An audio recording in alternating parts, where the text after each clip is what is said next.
Bonjour à toutes, bonjour à tous. Je suis heureux de vous recevoir donc sur ce webinaire qui commence à l'heure. Nous avons préparé avec un certain nombre de collègues cette présentation qui a pour objectif de vous présenter de manière succincte, évidemment, sur 30 à 45 minutes, tous les dispositifs qui nous apparaissent importants de présenter à l'heure actuelle. Donc, c'est une grande première, donc je vous avoue qu'il y a à la fois un petit peu de stress et aussi de l'envie. Vous avez à votre disposition ici en bas à droite pour poser des questions un dispositif qui permet de le faire. Et puis vous aurez à un moment ou un autre, on vous proposera des sondages pour vous faire interagir sur tout simplement les questions auxquelles vous pourriez être confronté. Donc, sans plus tarder, je vais vous partager ce que nous avons préparé.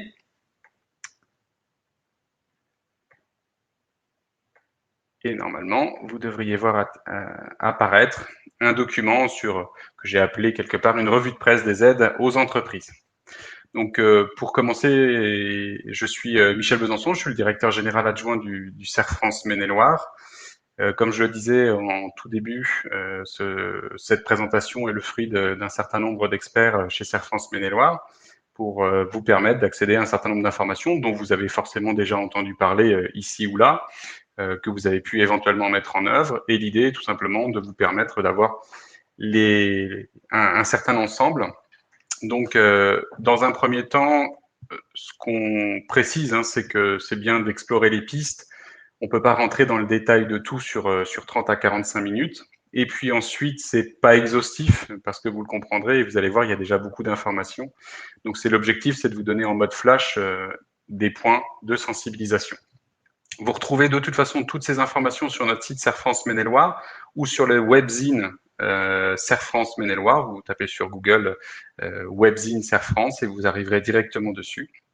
Ce qu'on peut dire aussi en termes de sémantique, puisqu'on est face à presque un trop-plein d'informations, c'est qu'il y a des communiqués de presse qui ne sont évidemment que des annonces gouvernementales, des lois ou des projets de loi, et on va dire tout simplement que ce sont des choses qui sont en cours et qui permettront de donner une orientation, mais ce qui fait véritablement la mise en œuvre, ce sont les décrets d'application qu'on attend souvent avec un petit peu d'impatience en ce qui nous concerne, puisqu'entre l'effet d'annonce et le décret, il y a un temps long et il peut y avoir des changements assez importants. Donc, il nous paraît effectivement important de préciser ça avant la présentation et on essaiera de vous indiquer quand est-ce qu'on est dans le cadre d'un décret d'application ou d'une annonce gouvernementale. Autre point de sémantique qui nous paraît important de vous préciser, c'est ce dont on entend parler régulièrement aujourd'hui, ce sont les catégories d'entreprises qu'on appelle S1, S1 bis, voire S2. S1, ce sont les entreprises qui correspondent donc au secteur du tourisme, de l'hôtellerie, de la restauration, du sport, de la culture, du transport aérien, de l'événementiel, donc qui sont les plus durement touchées. Et je ne vais pas rentrer ici dans le détail de toutes les entreprises S1, mais c'est pour vous donner un ensemble. Et à chaque fois, elles vont avoir des considérations différentes entre un S1, un S1 bis, qui sont ni plus ni moins les S1 bis, les entreprises qui sont fournisseurs ou clients de ces entreprises de type S1, et donc inévitablement qui sont impactées notamment au niveau de leur chiffre d'affaires. Et puis les S2, c'est ce qu'on appelle les entreprises qui sont fermées administrativement. Par exemple, les entreprises de coiffure ne sont ni S1 ni S1 bis, mais peuvent avoir été fermées administrativement, notamment lors du deuxième confinement, contrairement à d'autres entreprises qui ont pu poursuivre leurs activités. Donc elles sont considérées comme S2. Voilà, une fois qu'on a fait cette petite précision, ce qu'on vous propose de faire, c'est de répondre à un premier sondage pour pouvoir tout simplement voir si effectivement vous avez pu bénéficier de ces dispositifs. Donc, je vous propose à droite, vous avez un sondage ici, donc questions et sondages. Et dans ce sondage, la question est quels sont les dispositifs que vous avez utilisés jusqu'à présent? Et vous pouvez m'indiquer les plusieurs choix, évidemment, dans lesquels on a le fonds de solidarité, le report de charges, les aides régionales, l'activité partielle, l'aide à l'embauche, le PGE, prêt garanti par l'État, les autres dispositifs qui ne seraient pas nommés ici, ou aucun. Donc, je le rappelle, c'est tout simplement en cliquant sur votre droite, ici, vous avez questions, et vous allez sur l'onglet sondage. Je vous laisse répondre à cela. Je vous laisse un petit peu de temps pour pouvoir répondre. Et ensuite, vous cliquez « Soumettre le vote » pour qu'on puisse voir apparaître, non pas votre réponse à titre individuel, mais les réponses.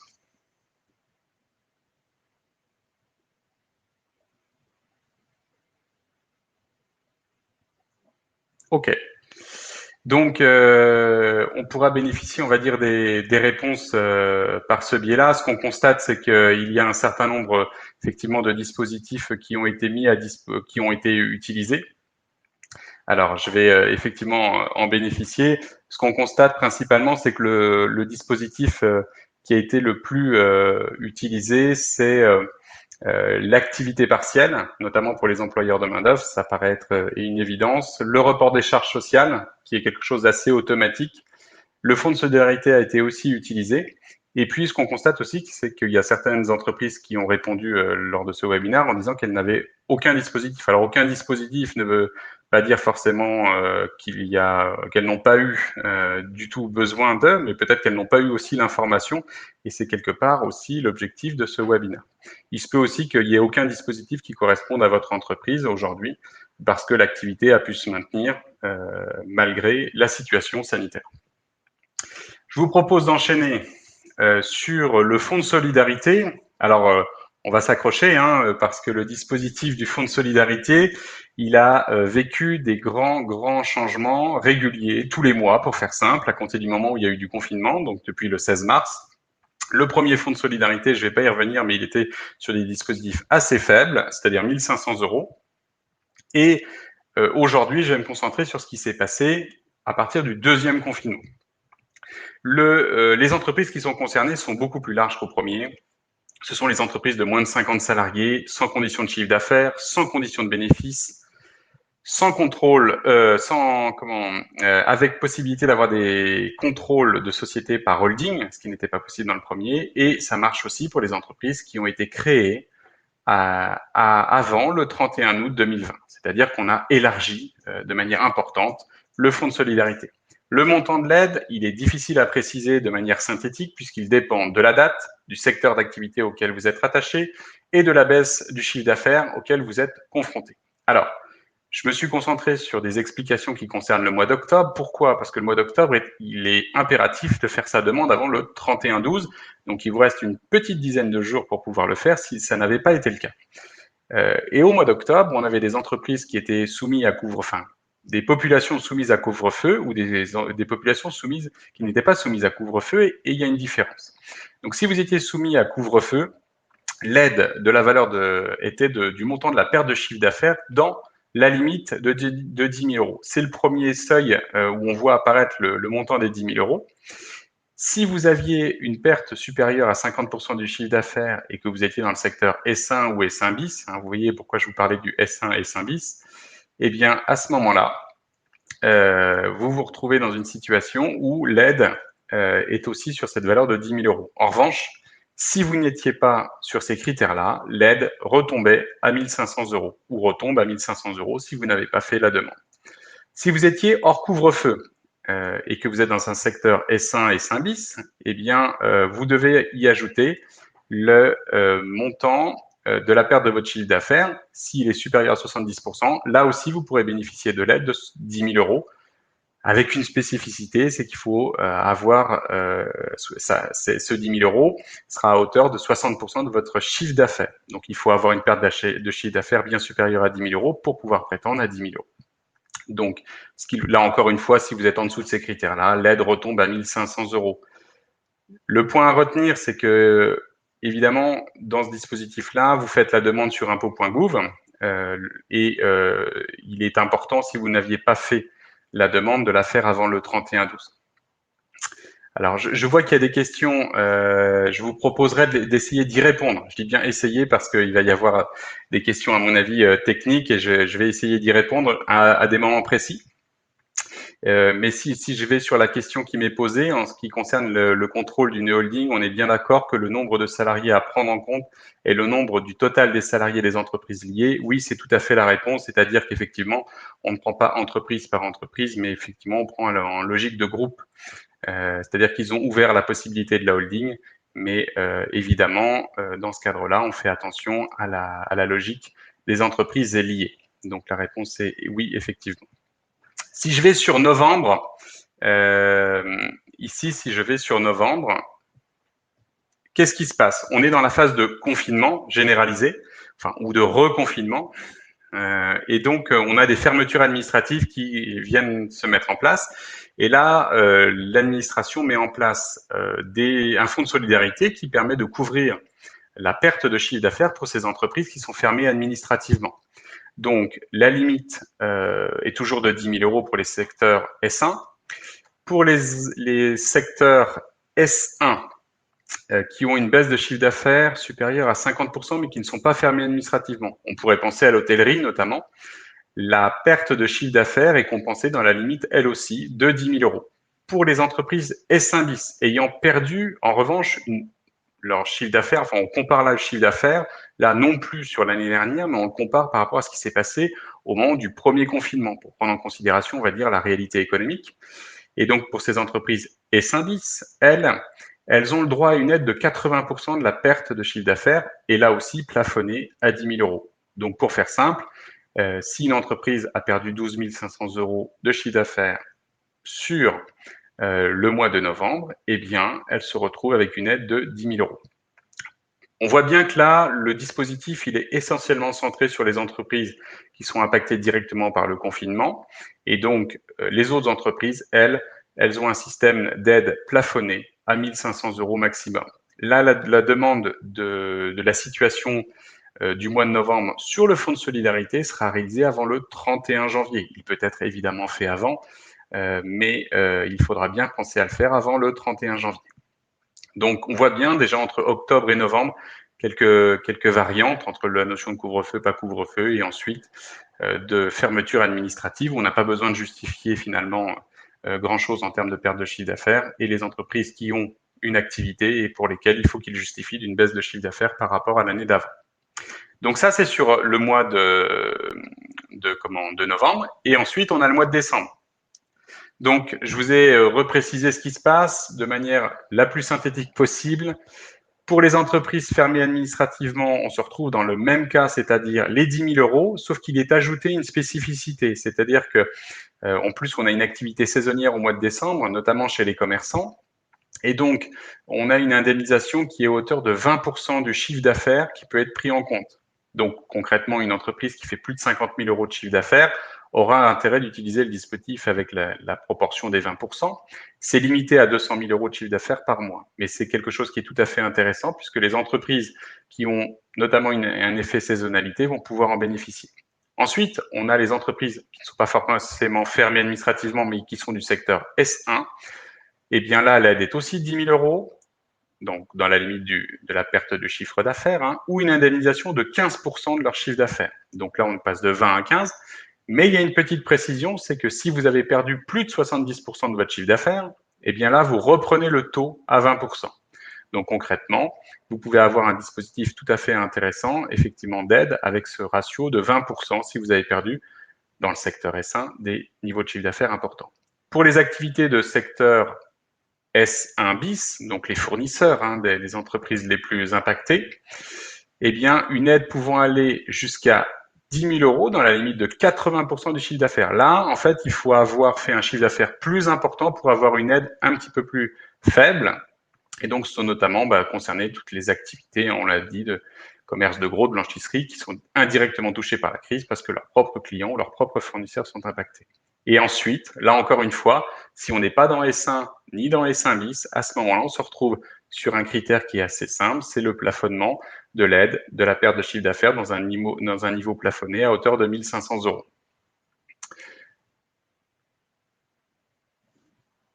Voilà, je voulais savoir si sur la partie du fonds de solidarité, qui est quand même quelque chose euh, à la fois d'important, hein, puisque c'est des montants beaucoup plus conséquents, et sur sa complexité du fait des mois, est-ce que vous aviez des questions complémentaires auxquelles je tenterai d'y répondre, évidemment?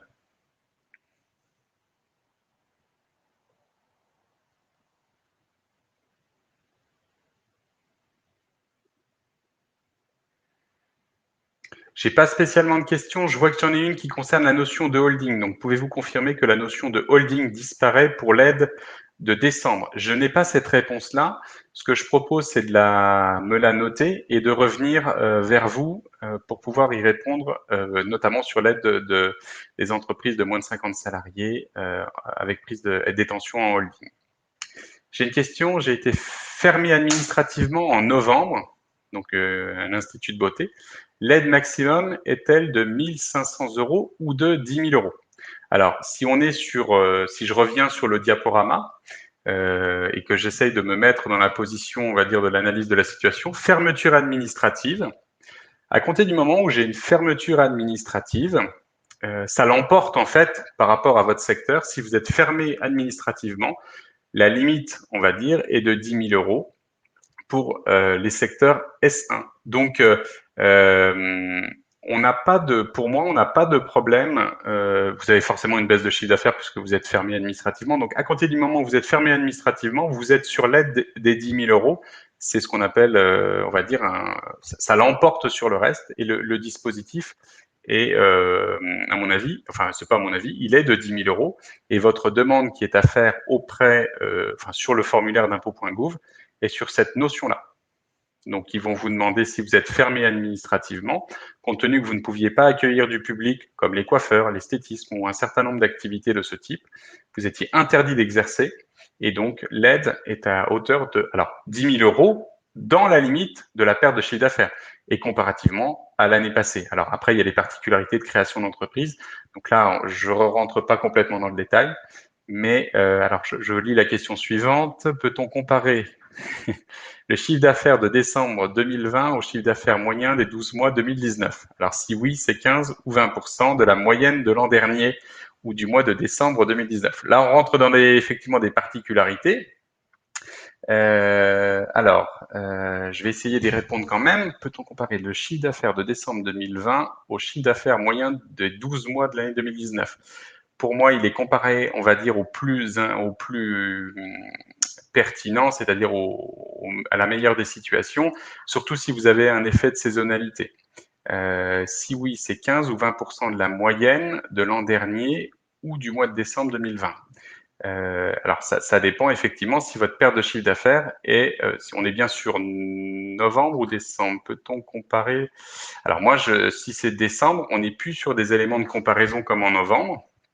Je vais revenir sur décembre. Là, on est sur des proportions qui sont, s'il y a des pertes de chiffre d'affaires de plus de 70%, on est sur une notion de 20%. Alors, ça dépendra de la perte de chiffre d'affaires et on la compare à ce que vous indiquiez, c'est-à-dire est-ce que le ratio à prendre en compte est la moyenne ou est-ce que c'est de mois à mois? Normalement, c'est de mois à mois sur le mois de décembre. Le fonds de solidarité. Alors, j'ai pas mal de questions. Le fonds de solidarité se demande par établissement ou par entreprise? Excellente question. Pour moi, on est sur les entreprises, mais je vais vous confirmer cela.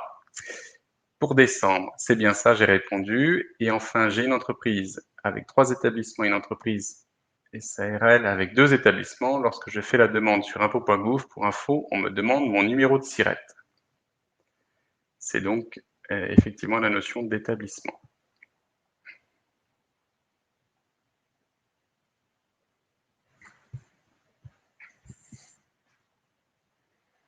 Donc, je vois apparaître vos questions au fur et à mesure. J'ai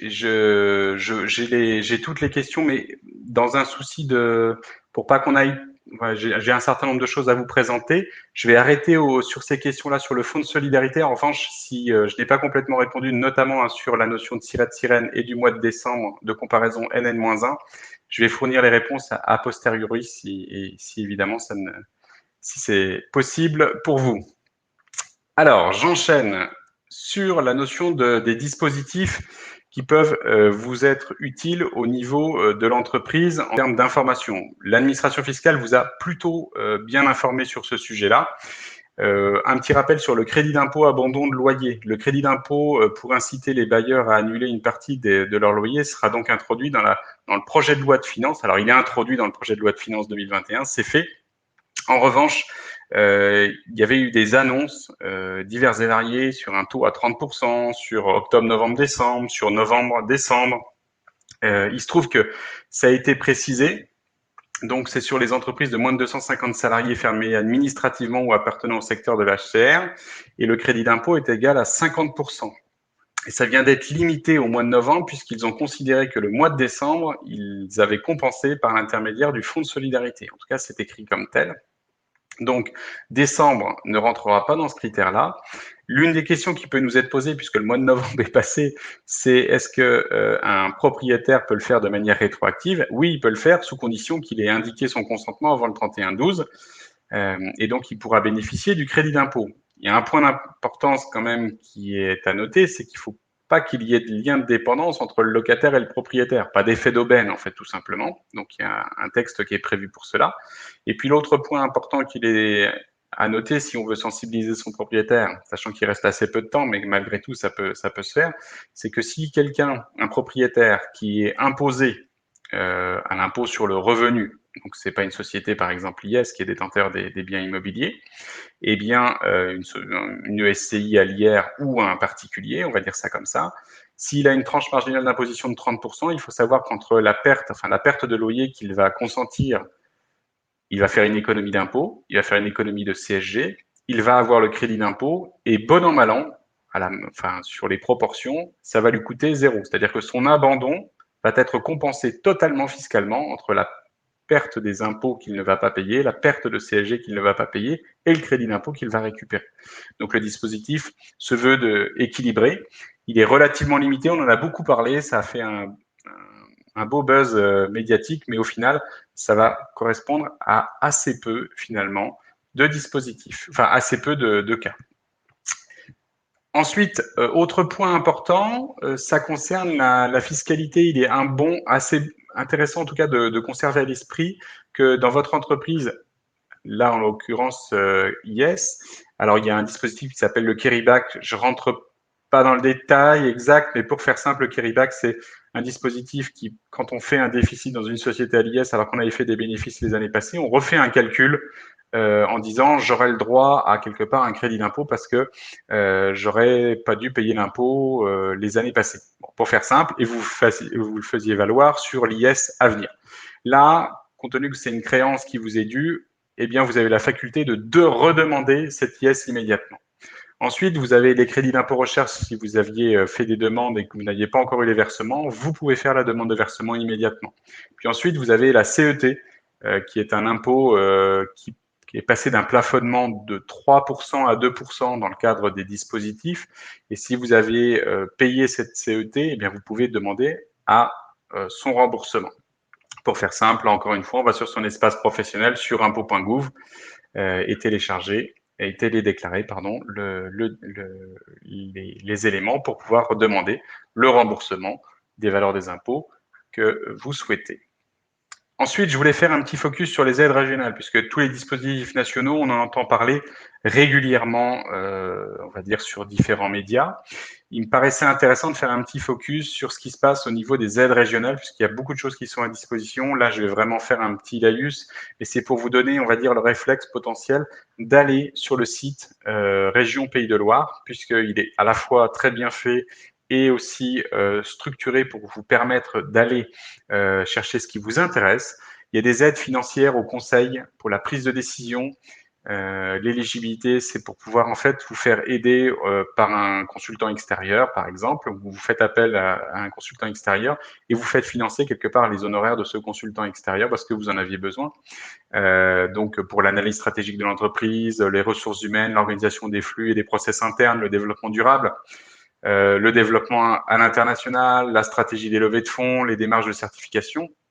Et donc, le niveau d'aide proposé par la région n'excède pas 50% du montant de l'investissement, et puis avec un maximum de 15 000 euros. Mais si vous êtes dans ce cadre-là, ou que vous envisagez de faire des choses dans ce cadre-là, il y a une demande à faire au préalable au niveau de la région. Il y a un dossier à remplir et avant de pouvoir être validé et donc bénéficier des aides. Sachez que ça existe.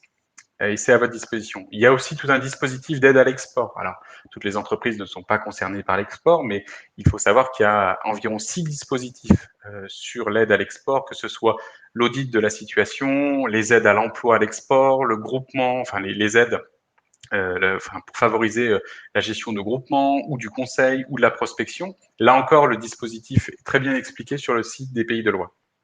Enfin, il y a des spécificités qui sont précisées sur les entreprises du tourisme. Alors, il y a tous les dispositifs qui existent au niveau national et au niveau régional. Il y a une plaquette qui est assez bien faite pour expliquer ce que la région peut faire pour vous et l'État peut faire pour vous. J'y ai précisé des compléments du Fonds de solidarité nationale pour les discothèques, éventuellement le rachat temporaire d'actifs immobiliers pour consolider les trésoreries d'entreprise. Donc il y a des choses qui existent, qui sont peu connues, mais qui peuvent être utiles, et en tout cas qu'il faut aller grappiller, je pense, si vous êtes confronté à ce type de situation. Et puis, vous avez aussi des aides aux entreprises culturelles, je rentre pas dans le détail en tant que tel. Et puis, vous avez des aides comme les aides aux associations de commerçants pour favoriser l'attractivité. On a parlé du click and collect, l'union des commerçants pour favoriser la digitalisation. On va le voir, il y a d'autres choses. Mais il y a des aides qui sont plafonnées à hauteur de 10 000 euros et qui prennent en charge 50% de vos investissements ou de votre projet. Donc, l'idée, c'est de vous alerter sur ces dispositifs-là. Il y a des aides régionales à la digitalisation.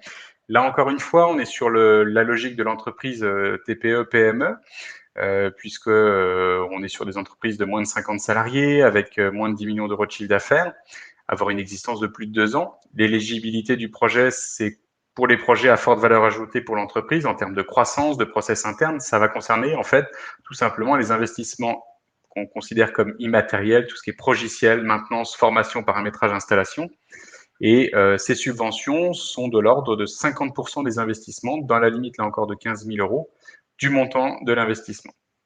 Donc avec un investissement minimum de 5 000 euros. Donc c'est des investissements, on va dire, conséquents, notamment dans les logiciels. Et donc, il y a des avances de 30% de subventions sur devis signés. Donc ça, c'est pas forcément connu, mais ça peut être aussi, non pas déclencheur de quelque chose, mais s'il y a des projets, de les faire financer. Dans ce cadre-là, je pense que ça peut être intéressant. Si je reviens au projet de digitalisation Click and Collect, vous avez tous entendu parler de ce nouveau mot quelque part. Au niveau de l'État, et on est encore sur un projet de loi, il y a un chèque numérique de 500 euros qui sera proposé à tous les commerces fermés administrativement et aux professionnels du secteur de l'hôtellerie et de la restauration afin de financer l'acquisition des solutions numériques. Alors concrètement, si c'est un projet comme on l'évoquait juste avant, un projet informatique lourd, ça va financer assez peu. En revanche, il y a des plateformes qui vous permettent de mettre en ligne vos produits et qui peuvent être intéressants. Donc, en tout cas, ça sera un coup de pouce. Si vous l'avez fait, vous pourrez réaliser la demande de ce chèque à la digitalisation. Ça sera à faire à compter de janvier 2021, puisque c'est là aussi dans le cadre du projet de loi de finances. Et je vous fais un petit rappel, c'est qu'on a parlé du fonds de solidarité tout à l'heure. Votre chiffre d'affaires qui est pris en compte de l'année 2020, là, novembre, décembre 2020, on retire systématiquement ce que vous avez réalisé en termes de chiffre d'affaires par l'intermédiaire du click and collect. C'est-à-dire que tous les entrepreneurs qui auront fait quelque part un travail de développement commercial par l'intermédiaire du click and collect, dans la limite de 333 euros par jour, donc si je prends 20 jours, ça fait 6 500 euros de chiffre d'affaires par mois, eh bien, ce chiffre d'affaires n'est pas pris en compte. C'est-à-dire que tous les efforts que vous aurez faits pour vendre en logique de digitalisation ne sera pas pénalisé au niveau de votre fonds de solidarité. Donc, si vous avez fait des demandes et que vous avez éventuellement oublié de retirer ce chiffre d'affaires, pensez potentiellement à faire une rectificative parce que, évidemment, ça serait dommage, ça va pénaliser votre fonds de solidarité. Voilà, donc ça, c'est un point important à mon avis. Un petit focus hyper rapide sur les aides agricoles, puisque quand je parle d'aide agricole, c'est essentiellement la viticulture qui est concernée. Le portail France Aguimère est ouvert, qui vous permet une aide au stockage du vin. Elle sera à faire avant le 11 janvier et le paiement, de ce que j'ai compris dans les textes, et pas avant le mois de mai ou juillet 2021. Donc c'est assez tardif. Cette aide est censée aider les viticulteurs au financement du stockage. Ça ne vient pas compenser le revenu, hein, c'est juste parce que certains viticulteurs, on va dire, n'ont pas vendu. Donc ça concerne aussi beaucoup la viticulture du sud de la France. Et donc ça vient financer le coût du stockage, tout simplement. Euh, alors, je vois des questions qui apparaissent. Pouvez-vous nous donner une adresse pour bénéficier des aides régionales? Alors, vous faites sur Google Conseil régional, aide aux entreprises Covid, et vous allez arriver sur un portail assez grand, hein, et puis à l'intérieur, vous aurez un moteur de recherche en fonction de ce que vous y cherchez. Je trouve que c'est assez bien fait. On y retrouve assez facilement ces petits. Et j'ai envie de dire, euh, comment dire, si vous aviez un doute auprès de votre comptable, il va vous guider, hein, sans aucun problème. Ensuite, j'ai une autre question il semblerait que le fonds de solidarité ne serait pas reconduit en 2021. Alors, l'expérience m'amène à penser que mon diaporama était prêt d'hier sur un point et que depuis qu'il y a eu une réunion hier soir, sauf erreur de ma part, et que je vais vous présenter dans le cadre de l'activité partielle des choses qui ont déjà changé depuis hier. Alors, ce qui est vrai hier n'est plus tout à fait vrai aujourd'hui. Est-ce que le fonds de solidarité va être supprimé? J'imagine qu'au mois de janvier, il va de toute façon persister. Alors, je ne suis pas Madame Irma, mais j'imagine pas une suppression du fonds de solidarité. De toute façon, effectivement, les dispositifs vont se resserrer au fur et à mesure du temps que l'économie va reprendre normalement. Si elle reprend, évidemment, on en sera tous très heureux. Mais en tout cas, évidemment, ça va s'atténuer au fur et à mesure du temps. Mais je n'ai pas d'information qui dit que le fonds de solidarité serait supprimé. Aujourd'hui, il n'y a rien de prévu. Mais j'ai envie de dire, on vit à 15 jours. Je sais bien que c'est pas l'idéal pour un entrepreneur, ni pour nous, mais en l'occurrence, pour l'instant, pour janvier, je vois pas comment il y aurait de grands changements au vu de la situation sanitaire. Alors, les charges sociales des dirigeants, je vais assez vite puisque c'est quelque chose d'assez automatique. Donc là, on parle des cotisations sociales TNS, hein, des travailleurs non salariés. Ça marche en MSA comme en URSSAF. Alors, on sait, hein, ce n'est plus le RSI, hein, c'est la Sécurité sociale des indépendants. C'est à valoir. Donc, c'est un petit peu complexe. Pourquoi? Parce que ça sera à valoir en 2021. Que par anticipation, vous pouvez faire valoir sur les revenus prévisionnels que vous avez indiqués des abattements. Si vous êtes en S1, si vous êtes en S1 bis, moi, ce que je peux vous conseiller inévitablement, c'est d'être très regardant sur votre portail dédié, hein, artisans commerçants, profession libérale sur ursaf.fr, en matière d'agriculture par la MSA ou les activités rattachées à la MSA éventuellement qui ne sont pas de l'agriculture. Et donc, il faut, à mon avis, prêter attention de voir où est-ce que vous en êtes, et notamment si vous avez une activité qui s'est maintenue et que, comme ça a été indiqué depuis septembre, votre revenu a été minoré éventuellement de 50% aux cotisations sociales quand vous allez déclarer vraiment votre revenu, ça va revenir un petit peu comme un effet boomerang. Donc, à mon avis, le plus important, c'est de savoir exactement où est-ce que vous en êtes dans votre revenu. Si vous êtes sur des baisses plus significatives, il ne faut pas avoir peur de baisser. Et si vous êtes sur un maintien d'activité, donc un maintien du revenu, eh bien, à mon avis, il faut essayer de le remettre parce que, en fait, le solde va être assez conséquent. Voilà. Donc, faites le point à votre situation. Si vous, ça vous parle pas, le plus simple, c'est de faire le point, là, encore une fois, avec votre comptable. Parce que c'est vrai qu'entre les appels prévisionnels, les ajustements, éventuellement, ce qu'ils appellent les abattements, petit peu complexe, mais faites-vous vraiment aider si vous aviez un doute sur ce sujet pour savoir où est-ce que vous en êtes entre la trésorerie sortie, c'est-à-dire les acomptes, et le solde prévisionnel, plus les acomptes qui vont recommencer en 2021. Ça me paraît important en gestion de trésorerie, c'est utile. Un petit focus sur les employeurs. Alors là aussi, je vais vous poser une question sous forme de sondage. Vous allez pouvoir aller à droite, encore une fois, sur l'onglet sondage qui vient d'apparaître, sauf erreur de ma part.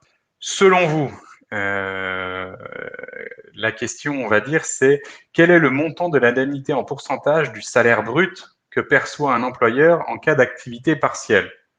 Voilà, donc l'idée, c'est que vous puissiez me dire, selon vous, aujourd'hui, quel est le montant de l'indemnité en pourcentage du salaire? C'est ce qu'on entend régulièrement. que perçoit l'employeur, c'est-à-dire que ce n'est pas le salarié, hein, c'est bien l'employeur, en cas d'activité partielle. Je vous laisse un petit peu de temps pour répondre.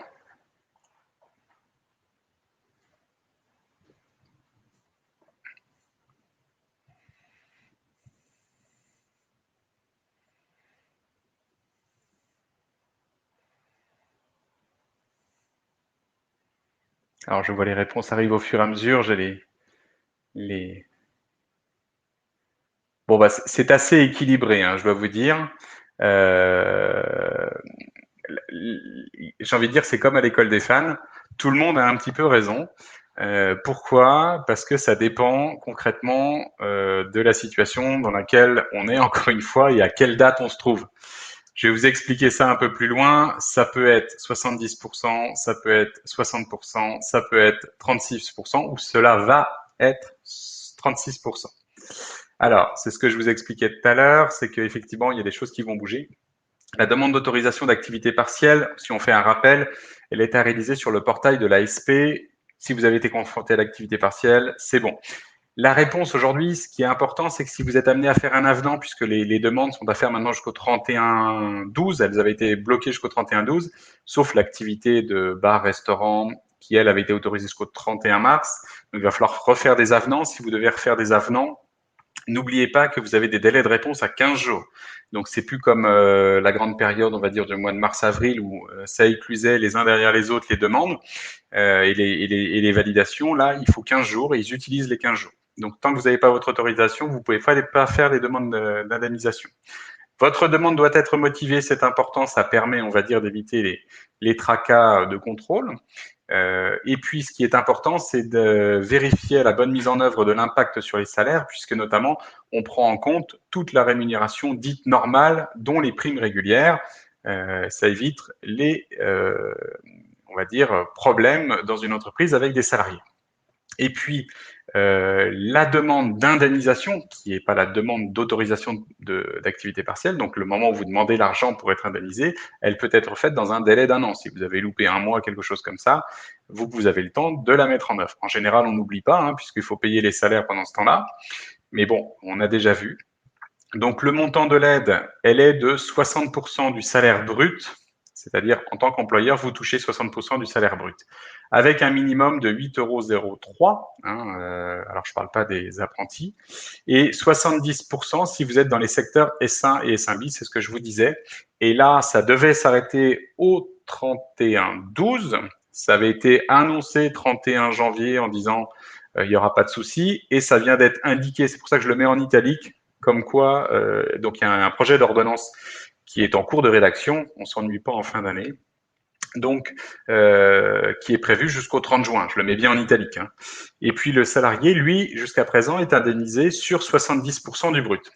Ensuite, ce qui va se passer à compter du 1er février, et encore une fois, je vais essayer de reprendre avec le conditionnel qui s'impose, c'est qu'au 1er février, aujourd'hui, dans l'état sanitaire, ils espèrent une situation qui s'améliore sûrement, et donc au 1er février, avec une reprise d'activité, donc hors secteur protégé, donc les S1 et S1 bis, les salariés seront indemnisés, eux, non plus à 70%, mais à 60%. Et enfin, l'aide à l'entreprise ne sera que de 36% du salaire brut. C'est-à-dire que finalement, l'entreprise devra couvrir 40% à sa charge du manque. Et donc, ça sera quand même assez impactant pour les entreprises. La question qui reste, c'est est-ce que ça sera au 1er février ou un petit peu plus tard en fonction de la situation sanitaire? Ça, je ne le sais pas, mais c'est déjà acté quelque part qu'il y ait une baisse et c'est les dispositifs qui sont prévus. Maintenant, la date, on sait déjà que c'est 1er février, ça ne sera pas 1er janvier. Et ensuite, on va voir en fonction de la situation sanitaire. Donc, vous voyez la réponse à mon questionnaire tout à l'heure. C'est pour ça que je vous disais 60 est valable, 36 est valable, 70% est valable en fonction de la situation. Un petit point, faites attention, vous pouvez recevoir des mails qui viennent de l'ASP. Assurez-vous toujours de vous connecter sur votre portail avec vos identifiants sans passer forcément par des mails parce qu'il y a eu des mails frauduleux, il y a eu des détournements qui ont été faits, des entreprises qui ont été quelque part piratées ou du moins qui ont versé des sommes d'argent parce que elle n'avait pas fait attention à ce genre de choses. Donc prêtez attention à ça, c'est important. La sécurité et la cybersécurité en ces temps de télétravail sont importants. Un point sur les congés payés, puisque quand on met en place l'activité partielle, on est couvert aujourd'hui à hauteur de 100% de ce que ça coûte, sauf que pendant ce temps-là, le salarié, il a un compteur de congés qui se met en place. Ça fait l'objet de débats. Il a été prévu une prise en charge de 10% de congés payés, 10%, 10 jours pardon, de congés payés, si votre entreprise a mis en place, durant l'année 2020, plus de 140 jours d'activité partielle et que votre chiffre d'affaires a baissé de plus de 90%. C'est très clairement ciblé vers les activités bars, restaurants, éventuellement hôtellerie. Et donc, dans ce cadre-là, vous aurez, en tant qu'employeur, la nécessité de faire prendre avant le 20 janvier. Donc, ça veut dire que maintenant, en termes de délai, on est assez court. Donc, du 6 au 20 janvier environ. Hein, et alors, est-ce qu'on est en jour ouvré, ouvrable? Ça reste aussi une vraie question. Mais tout ça pour dire, et on est bien sur un communiqué de presse, là, encore une fois, on n'est pas sur un décret. Alors, on a un projet de décret, nous, en ce qui nous concerne, mais il nous manque 2-3 précisions. Donc, aujourd'hui, vous pourrez imposer à vos salariés, si vous êtes dans ce cas-là, la prise de 10 jours de congés complémentaires pour apurer leurs congés qu'ils ont cumulés alors qu'ils n'ont pas réalisé l'activité dans l'entreprise. Les jours concernés seraient donc indemnisés à hauteur de 70% de la rémunération, quelque part comme le dispositif d'activité partielle. Je précise quand même un point, c'est que les entreprises verseront bien, par contre, 100% du net. Donc ça veut dire qu'il y a quand même un effort de l'entreprise sur ce sujet. Avec un autre point qui est de l'ordre de la RH, qui me pose question, c'est normalement, il y a un délai de prévenance à faire aux salariés alors, quand on impose des dates de jours de congé, qui est souvent de l'ordre de 1 mois. Et ça veut dire que si on impose des jours de congé le 6 janvier, il aurait fallu le prévenir le 6 décembre, sachant que le communiqué date du 3 ou 4 décembre. Donc autant dire que ça va être un petit peu compliqué d'être complètement dans les clous d'un point de vue légal, mais je ne crois pas que ça pose de problème. Si vous êtes concerné, n'hésitez pas à le faire. Voilà ce que je pouvais vous dire. Ensuite, je vais aller assez vite sur le report de charges. Pourquoi? Parce que c'est quelque chose qui s'est mis automatiquement dans les entreprises, toutes les entreprises de secteur S1 et S1 bis, qui ont moins de 10 salariés, ils ont reçu des aides d'exonération de charges. Ils ont eu des aides au paiement de 20% des prochaines, c'est-à-dire que vous aviez une sorte de crédit de charge, on va appeler ça comme ça. Comment ça se passait? Ça se mettait en place dans la DSN, c'était prévu au 15 octobre, ça a été reporté au 30 novembre puisque c'était trop court. Et puis l'étalement a été possible si vous n'aviez pas l'exonération et si vous aviez, on va dire, une baisse d'activité. Alors, moi, je vous mets une source non officielle, c'est-à-dire qu'on commence à être en contact quand même avec les organismes sociaux et qui nous disent concrètement aujourd'hui ce qu'ils regardent, c'est est-ce que le compte, on va dire, on est à jour des cotisations. Si il y a un trop perçu, enfin, s'il y a pas assez de cotisations versées, il vous rappelle. En revanche, si vous étiez dans un dispositif d'aide qui correspond à ce que je viens d'évoquer, ils font pas les vérifs pour l'instant, ou très peu, d'accord? Donc, ils n'ont pas d'alerteur. C'est-à-dire que si vous avez continué de payer vos cotises, alors que vous pouviez bénéficier de la suspension, puis ensuite de l'exonération et tout ce que j'évoque là, ils vont pas forcément le voir immédiatement. Ça peut arriver, et pas forcément. Donc, et on peut pas leur en vouloir au vu du bazar que ça doit être dans leur organisme.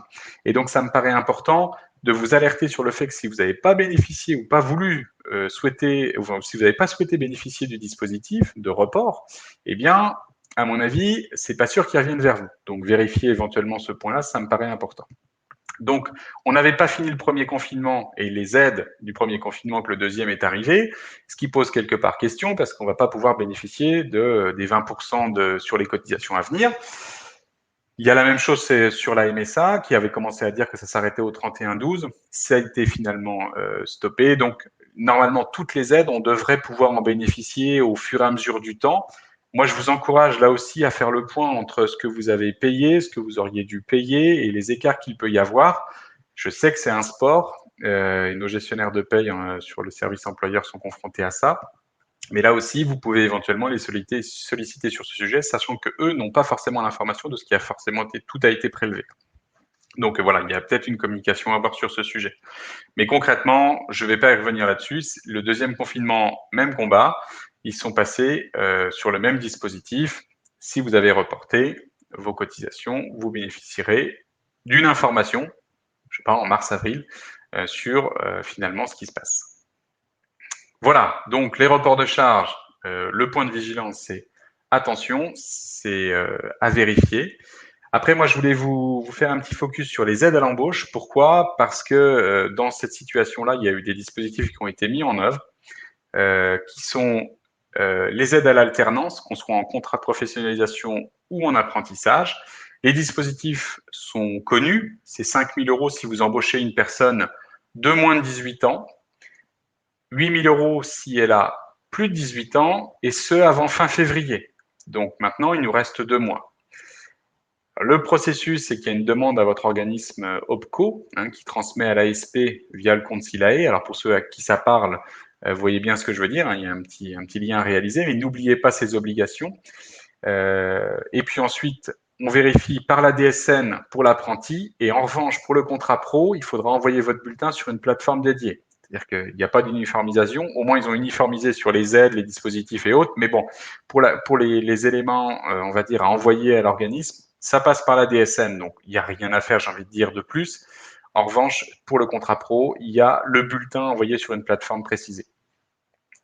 Ensuite, les aides moins de 26 ans, eh bien, c'est effectif. C'est une aide de 4 fois 1 000 euros par trimestre, demande via l'ASP. Et ce sont les embauches que vous aurez entre le 1er août et le 31 janvier.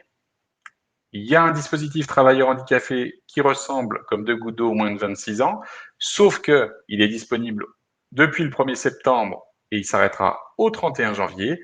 En revanche, les demandes que vous réaliserez pour avoir ce dispositif-là ne commenceront qu'à partir de janvier. Donc, on aura un tout petit temps pour réaliser les demandes parce que le portail n'est pas ouvert. Donc, si vous avez des situations de travailleurs handicapés embauchés entre le 1er septembre et le 31 janvier, il faut vraiment faire les demandes. Et enfin, les emplois francs, je ne reviens pas dessus, c'est un dispositif qui existait déjà. C'est des montants qui ont été dopés au niveau des montants.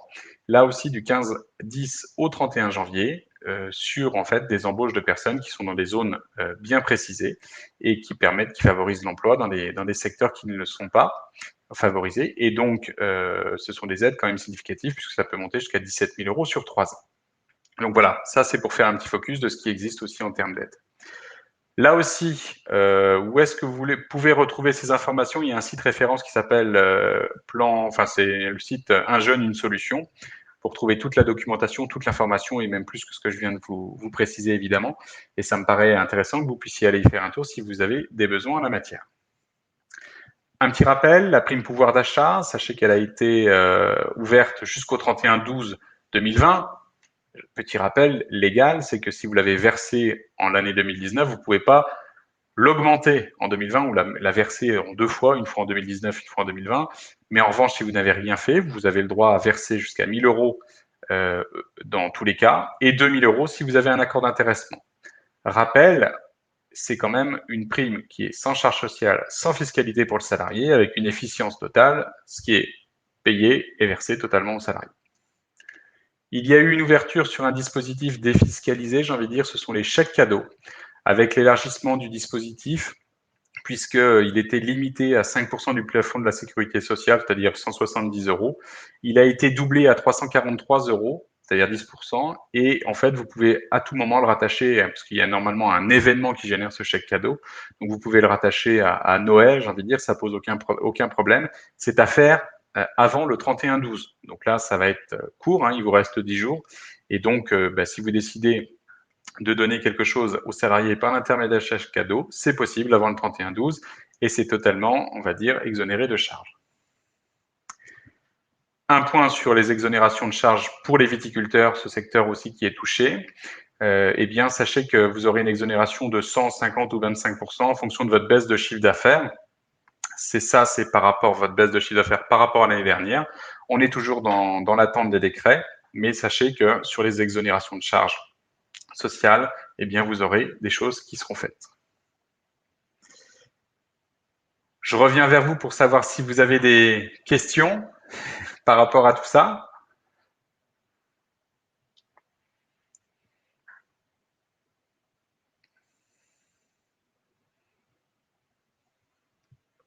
J'ai pas de questions. Je vais juste faire un petit focus sur les financements. Vous le savez, hein, il y a le PGE qui est en place. Le dispositif est reporté jusqu'au 30 juin 2021. Donc, concrètement, il est connu le PGE, hein, c'est 3 mois de chiffre d'affaires ou 25% de votre chiffre d'affaires. Ça dépend si vous avez un effet saisonnalité. Systématiquement, prévenez votre banque que vous avez besoin et le conseil qu'on peut être amené à vous faire, c'est anticiper si vous voyez que vous pouvez être face à une difficulté de trésorerie et d'investissement à terme. Pourquoi? Parce qu'il est préférable au moment de la demande que vous ayez une situation où vous maîtrisez quelque part, pas quand vous êtes dans une situation de difficulté. Donc, en cas de difficulté, dans tous les cas, la possibilité de saisir le médiateur, ça c'est important, le médiateur du crédit, ça permet de résoudre à peu près 70% des cas de conflit avec la banque. Donc c'est pas neutre. Le rôle du médiateur est tout à fait intéressant. Si vous aviez un refus du prêt participatif, l'objet, donc le refus de PGE, vous pouvez faire appel au prêt participatif dont l'objet est le financement qui couvre des besoins d'investissement et des besoins en fonds de roulement. Son taux est de 3,5. Le montant peut aller jusqu'à 100 000 euros. Alors, il y a des particularités en agriculture parce que c'est des montants plus faibles. Et enfin, la durée, c'est 7 ans. Donc, la première année de l'entreprise ne rembourse que les intérêts. Donc, c'est un dispositif qui est là aussi à utiliser selon moi. Un point qui concerne la facturation qui va être disponible, alors peut-être qu'il va être prorogé, je peux l'espérer, mais pour l'instant, c'est jusqu'au 31/12. C'est que si vous avez des projets, on va dire, où vous signez des devis et vous savez que vous avez besoin de mettre en place une trésorerie pour pouvoir assurer ce devis-là, eh bien, il faut savoir que les sociétés d'affacturage permettent de pouvoir finalement vous faire disposer de les sommes d'argent pour finalement produire. Hein. Donc, il y a un dispositif entre l'État et les sociétés d'affacturage qui sont tout à fait intéressants et ça permet aussi de financer le fonds de roulement nécessaire à la production.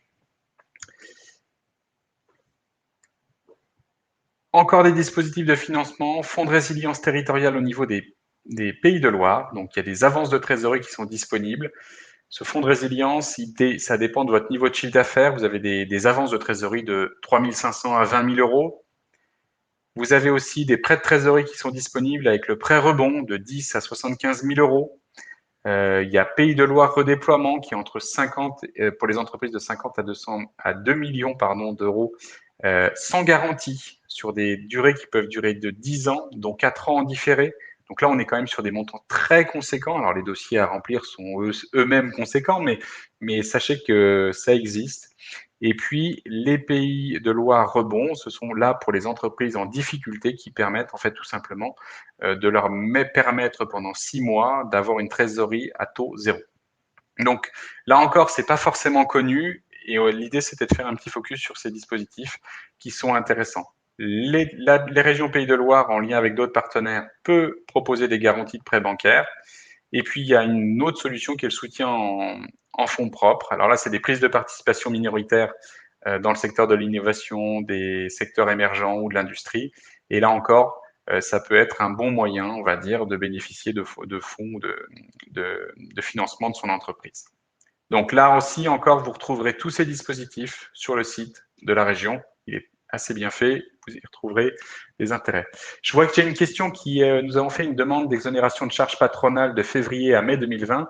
J'ai cru comprendre qu'on pouvait en demander d'autres. Est-ce possible pour le deuxième confinement? Oui, tout à fait. C'est-à-dire que, alors là, je pense qu'on est sur les charges sociales patronales. Hein. Effectivement, c'est précisé. Donc, février à mai, l'exonération. Alors, la demande, je pense qu'au départ, c'était une demande de report qui s'est transformée en exonération avec la partie, j'ai envie de dire, de la DSN.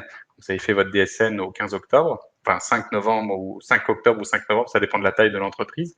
Et donc, effectivement, vous pouvez refaire une demande dans le cadre du deuxième confinement si vous avez été confronté, on va dire, à une baisse d'activité. Je vous remercie pour toutes ces informations, certainement m'ont été utiles. Malheureusement, je dois vous quitter. Oui, j'avais une petite crainte sur le contenu. J'espère qu'en tout cas, ça vous a permis d'avoir les informations nécessaires et je vous remercie en tout cas d'être venu vous connecter. Voilà, j'ai rien d'autre à ajouter. Le conseil qu'on peut être amené à vous proposer, c'est que si vous êtes évidemment client Serre France, c'est de prendre contact avec votre interlocuteur qui a ces informations, qui va les adapter en fonction de votre situation personnelle.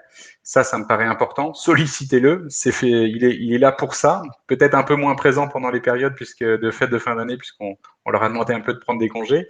Mais si vous souhaitez récupérer de l'information par vos propres moyens, il y a notre site, je l'ai indiqué, notre webzine d'un côté, notre site Serre France de l'autre. Vous avez le ministère du Travail qui est intéressant, vous avez le ministère de Bercy qui est tout à fait intéressant aussi. Je l'ai reprécisé, les aides régionales sur le site de la région Pays de Loire, l'URSSAF, la MSA. Nous aussi, on va chercher ces informations et puis par d'autres moyens aussi. Mais sachez que si vous voulez le faire en autonomie, il y a bon nombre d'informations. On essaye d'en faire la synthèse au maximum, même si l'actualité est tellement riche que c'est difficile de suivre. Mais voilà, c'est pour vous dire que, et puis de l'autre côté, si vous souhaitez vraiment avoir un conseil personnalisé et totalement dédié, je vous invite à évidemment rencontrer ou rappeler nos comptables, nos conseillers d'entreprise qui sont à votre disposition sur ces sujets. On essaye d'y répondre au maximum. Voilà. Moi, j'avais pas d'autre chose, j'ai envie de dire, à repréciser. S'il y a encore quelques questions, je peux répondre. En attendant, je suis content d'avoir pu présenter ce webinaire qui, l'idée, c'est on en aura d'autres. On en aura d'autres puisqu'on a des rencontres conseils qui se passent en général en physique et où on présente des informations en janvier. On va les faire sous forme de webinaire. Peut-être que celui-ci sera représenté parce qu'il peut y avoir eu des demandes complémentaires à d'autres dates. Je vais vous souhaiter à tous d'excellentes fêtes de fin d'année, un joyeux Noël. Je sais que l'année a été, pour bon nombre d'entreprises, particulièrement complexe. J'ai noté les questions qui sont toujours là. Comme on a les inscrits, on pourra revenir vers vous directement ou faire revenir les réponses par votre interlocuteur dédié. Mais en tout cas, je voulais vous remercier et puis évidemment vous souhaiter de très bonnes fêtes à tous. Merci à vous.